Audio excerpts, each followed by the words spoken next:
जय श्री कृष्ण। अध्याय 5, आगे का वर्णन। श्लोक 16। अनुवाद। किंतु जब कोई उस ज्ञान से प्रबुद्ध होता है जिससे अविद्या का विनाश होता है, तो उसके ज्ञान से सब कुछ उसी तरह प्रकट हो जाता है जैसे दिन में सूर्य से सारी वस्तुएं प्रकाशित हो जाती हैं। तात्पर्य, जो लोग कृष्ण को भूल गए हैं वे निश्चित रूप से मोहग्रस्त होते हैं, किंतु जो कृष्ण भावना भावित हैं वे नहीं होते। भगवत गीता में कहा गया है, सर्व ज्ञान प्लवेन ज्ञानाग्नि सर्वकर्माणि तथा न ही ज्ञानेन सदृशम। ज्ञान सदैव सम्माननीय है, और वह ज्ञान क्या है? श्री कृष्ण के प्रति आत्मसमर्पण करने पर ही पूर्ण ज्ञान प्राप्त होता है।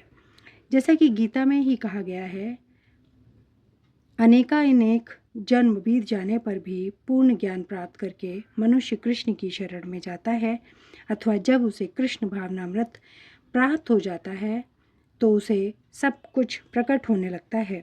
जिस प्रकार सूर्योदय होने पर सारी वस्तुएं दिखने लगती हैं, जीव नाना प्रकार से मोहग्रस्त होता है। उदाहरणतः जब वह अपने को ईश्वर मानने लगता है तो वह अविद्या के पाश में जा गिरता है। यदि जीव ईश्वर है तो वह अविद्या से कैसे मोहग्रस्त हो सकता है? क्या ईश्वर अविद्या से मोहग्रस्त होता है? यदि ऐसा हो सकता है तो फिर अविद्या या शैतान ईश्वर से बड़ा है। वास्तविक ज्ञान उसी से प्राप्त हो सकता है जो पूर्णतः कृष्ण भावना भावित है।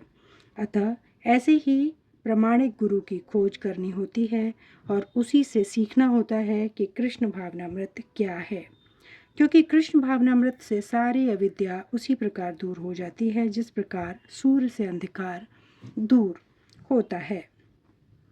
भले ही किसी व्यक्ति को इसका पूरा ज्ञान हो कि वह शरीर नहीं अपितु इससे परे है, तो भी हो सकता है कि वह आत्मा तथा परमात्मा में अंतर न कर पाए। किंतु यदि वह पूर्ण प्रमाणिक कृष्ण भावना भावित गुरु की शरण ग्रहण करता है तो वह सब कुछ जान सकता है। ईश्वर के प्रतिनिधि से भेंट होने पर ही ईश्वर तथा ईश्वर के साथ अपने संबंध को सही सही जाना जा सकता है। ईश्वर का प्रतिनिधि कभी भी अपने आप को ईश्वर नहीं कहता, यद्यपि उसका सम्मान ईश्वर की ही भांति किया जाता है, क्योंकि उसे ईश्वर का ज्ञान होता है। मनुष्य को ईश्वर और जीव के अंतर को समझना होता है। अतएव भगवान कृष्ण ने द्वितीय अध्याय में यह कहा है कि प्रत्येक जीव व्यष्टि है और भगवान भी व्यष्टि है। ये सब भूतकाल में व्यष्टि थे, संप्रति भी व्यष्टि है और भविष्य में मुक्त होने पर भी व्यष्टि बने रहेंगे। रात्रि के समय अंधकार में हमें प्रत्येक वस्तु एक सी दिखती है, किंतु दिन में सूर्य के उदय होने पर सारी वस्तुएं अपने अपने वास्तविक स्वरूप में दिखती हैं। आध्यात्मिक जीवन में व्यष्टि की पहचान ही वास्तविक ज्ञान है। श्लोक 17। अनुवाद। जब मनुष्य की बुद्धि, मन, श्रद्धा तथा शरण सब कुछ भगवान में स्थिर हो जाता है, तभी वह पूर्ण ज्ञान द्वारा समस्त कल्मश से शुद्ध होता है और मुक्ति के पथ पर अग्रसर होता है। तात्पर्य, परम दिव्य सत्य भगवान कृष्ण ही हैं।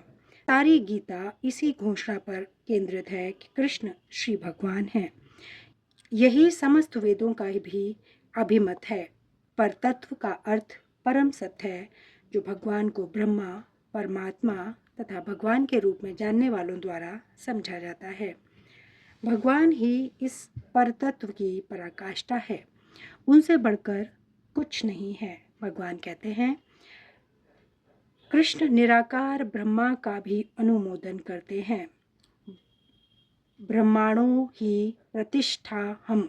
अतः सभी प्रकार के से कृष्ण परम सत्य पर तत्व हैं, जिनके मन, बुद्धि, श्रद्धा तथा शरण कृष्ण में हैं, अर्थात जो पूर्णतः कृष्ण भावना भावित हैं, उनके सारे कल्मश धुल जाते हैं और उन्हें ब्रह्मा संबंधी प्रत्येक वस्तु का पूर्ण ज्ञान रहता है।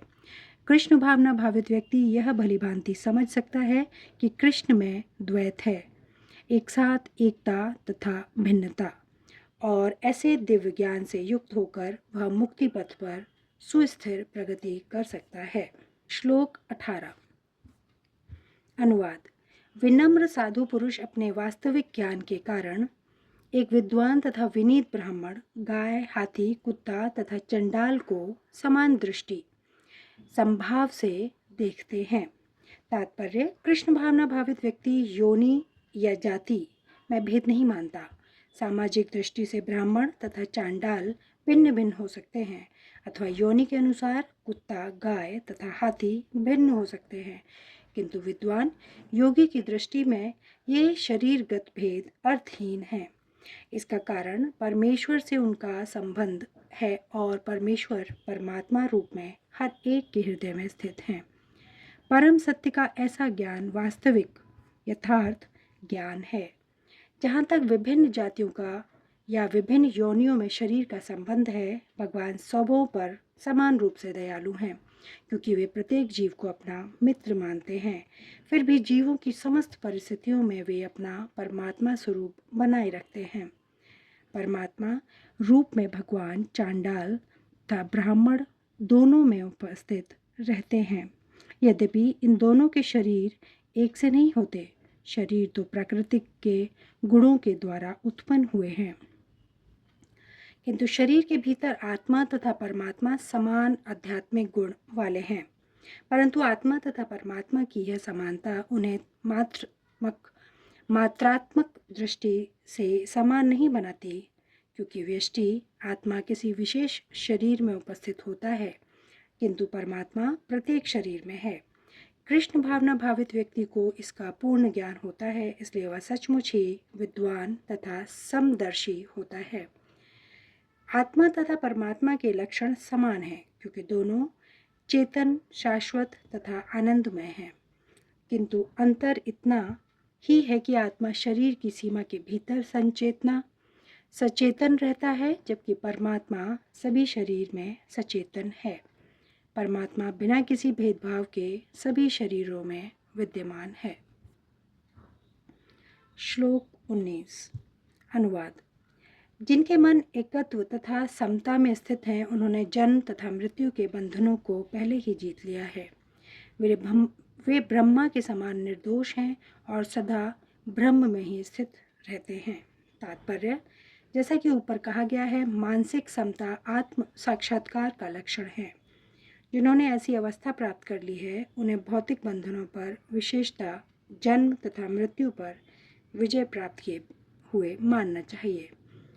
जब तक मनुष्य शरीर को आत्मस्वरूप मानता है, वह बुद्ध जीव माना जाता है, किंतु जो ही वह आत्म साक्षात्कार द्वारा समचित्तता की अवस्था को प्राप्त कर लेता है, बद्ध जीवन से मुक्त हो जाता है। दूसरे शब्दों में, उसे इस भौतिक जगत में जन्म नहीं लेना पड़ता, अपितु अपनी मृत्यु के बाद वह आध्यात्मिक लोक को जाता है। भगवान निर्दोष हैं, क्योंकि वे आसक्ति तथा घृणा से रहित हैं। इसी प्रकार जब जीव आसक्ति अथवा घृणा से रहित होता है, तो वह भी निर्दोष बन जाता है और बैकुंठ जाने का अधिकारी हो जाता है। ऐसे व्यक्तियों को पहले से ही मुक्त मानना चाहिए। उनके लक्षण आगे बतलाए गए हैं। श्लोक 20। अनुवाद।